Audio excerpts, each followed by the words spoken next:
Hello and welcome back to the channel, welcome back to another video. This one is my team selection for Gameweek 37. So we'll have a look at how I'm lined up, what moves I've got planned for the last 2 game weeks. But before all of that, we'll have a look at how I got on in Gameweek 36. Now, it was a very, very nice game week for me.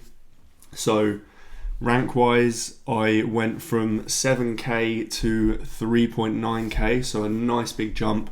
Points 76. I did make a transfer. My one transfer was Marmoush to Watkins. We'll touch on that in a second. But yeah, Martinez in goal, 8 points. He's been doing brilliantly for me the last couple of weeks. Him and Konza, 2 clean sheets in a row. Haven't got much to complain about there. And again, the rest of the defence also did pretty well. Gvardiol with 6 points. Again, I think that's 2 clean sheets in a row now. Really nice from him. And Munoz with 11. Bloke just randomly pops up with a double pointer every now and then. So really happy with the defence and how that kind of got on. I did have Livramento on the bench, but I think it was Chelsea. So yeah, there wasn't a chance I was going to play him over one of the other guys. And also I did use my triple captain on Mbeumo. You can see 18 points, so he got 6 points, tripled to 18. Not a great return. I mean, I know a lot of people obviously used it on Isak a few weeks ago. Turns out that would have been better, but yeah, I did think that Mbeumo was just the best option of what we had left. So that's the reason I went for him. At least he got a return and it wasn't a blank. But yeah, it could have been a lot more for him as well. I mean, I did watch the game and he had one kind of effort crossed over to the back post. It was a really nice save from the goalkeeper, but it is what it is. And then you've got Ismail Assar with 6 points. Again, really disappointing. I think I mention it almost every week, but the one sacrifice I had to make on wildcard to have the team I wanted was Sarr instead of Eze. Eze has absolutely blown Sarr out of the water. It must be about 40 points difference, which has been really annoying. But I can't complain. I'm still really good rank right now. So Salah with 2 points. He and Liverpool have been pretty useless in the last few weeks. Highly doubt I'll sell him, but they don't look great. And they're basically, I think they're all on holiday this week anyway, so can't imagine much good is going to come from them this week either. Jared Bowen, another one that I brought in last week, or the week before last, sorry. He just kind of ticks along. I mean, he rarely gets like a massive haul, but he just gets like a 6 pointer, 9 pointer, 8 pointer, like almost every week. So couldn't be happy with him. The front line, Isak disappointing with 2, Mateta disappointing as usual with 1, and then Watkins. So I mentioned on my team selection video last week that if we got a leak that Marmoush was benched, I would sell him, and the options that I gave were Wissa and Wood. Now, 2 very good options for last week, obviously. Wissa playing Ipswich and Wood playing Leicester, so can't really go wrong with them.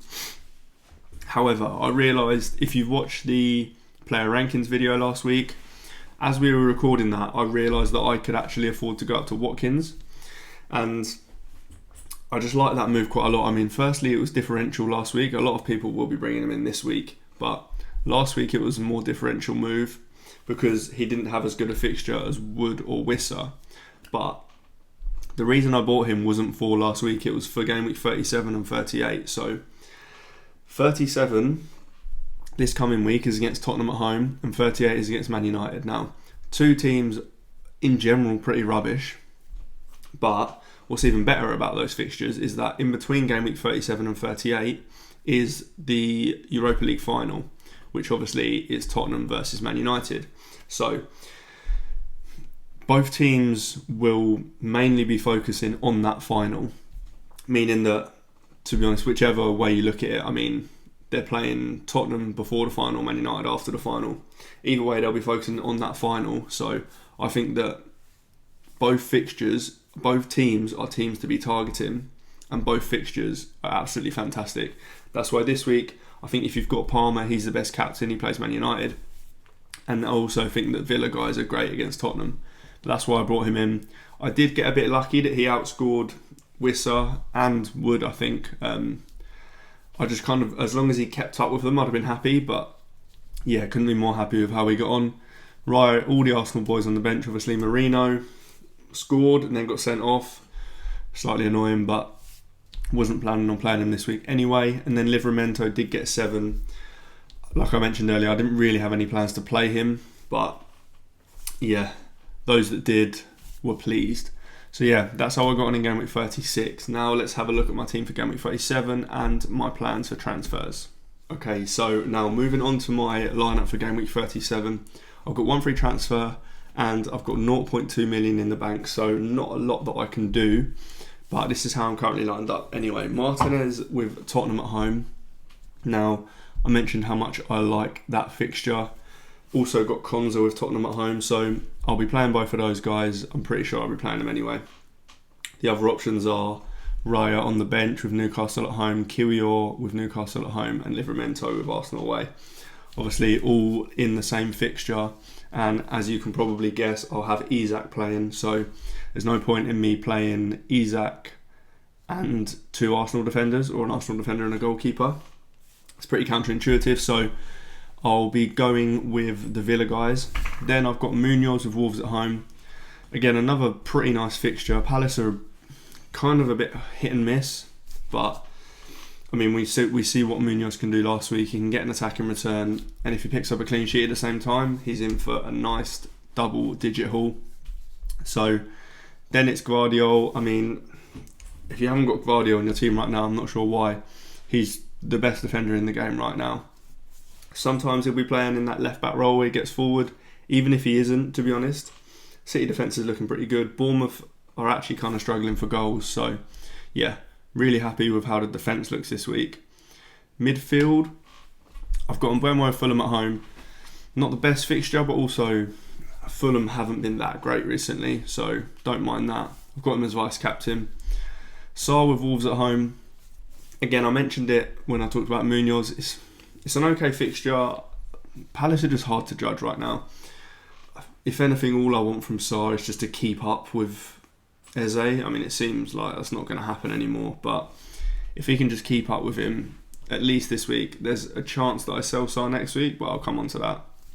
Salah with Brighton away. I don't expect much from Salah at the moment, to be honest. I don't expect much from Liverpool at all. Ever since they've won the league, they have kind of been on the beach, so to speak.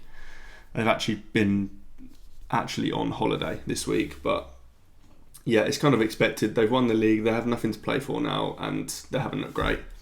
Bowen with Nottingham Forest at home. The Forest defence hasn't been, or Forest in general, haven't been as good as we're used to seeing them over the last few weeks, so I don't mind this fixture. I'm not expecting huge things from it, but I also don't mind it.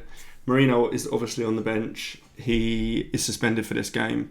Didn't plan on using him for this game anyway. There is a world where I could sell him. I'll come onto that after, but I may also just hold him. And then the forwards, I've got Isak with Arsenal away, as I mentioned. Arsenal defence hasn't looked that great. I've been fine benching them most weeks because they just haven't looked all that. Mateta, again, talked about that fixture a little bit already. It's an okay fixture. Mateta isn't getting great minutes, but I don't really feel like I need to sell him this week. And then Watkins has Tottenham at home. At the moment, I've got the captaincy armband on him. Can't really see it switching, to be honest. Like I mentioned, I do think that Palmer is the best captain this week, but I don't own him and I don't plan on buying him. I could do Salah to Palmer, but it just seems like a waste of a transfer, to be honest, when Watkins seems like he could be great. There is a small chance that he takes a penalty when Asensio isn't on the pitch, I guess, but to be honest, he's a pretty poor penalty taker anyway, so I'm not sure that's a good thing. As I mentioned, I could sell Marino. What selling Marino would allow me to do is bench someone like Isak or maybe even Mateta if I don't think he's going to get good minutes, but I'm just not sure that it's particularly worth it, especially as Marino has just a one-match ban because it was 2 yellows. So that does mean that he will be available for the final day, which is a game against Southampton. That's the reason that I've kept all these Arsenal guys, basically, is because they've got Southampton on the last day. So I do plan on playing Raya. I mean, I could play Martinez because it's Man United after that Europa League final, but obviously I'll play Raya. I'll probably play Kiwior, and there's a chance that I'll play Marino as well, depending on whether I think he starts or not. I'm not 100% sure that he does, given that Trossard has been starting up front quite a bit, but Marino has also not done a bad job there, so Yeah, my plan is to roll this week. I don't think I need to make any moves. I think I'll just roll, have 2 free transfers for game week 38, and I kind of know that Bournemouth have a good fixture in game week 38, so my loose plan would be to grab 2 Bournemouth players. Even though Bournemouth really haven't looked up to it recently, I still think they've got a great fixture and they will have something to play for probably. So I'll likely buy Evan Nilsson for either Isak or Mateta, and then either Cliver or Semenyo for one of my midfielders. Yeah, that's kind of my plan at the moment. I'm currently at 3.9k, which I'm really happy with. A top 5k finish would be absolutely brilliant. My goal is always top 10k, and that looks like it should be on at the moment. Top 5k would be nice, but yeah, that's all for this one. If you've got any questions on my team, your team, or anything, then let me know in the comments. Do like, do subscribe, and I'll see you in the next one.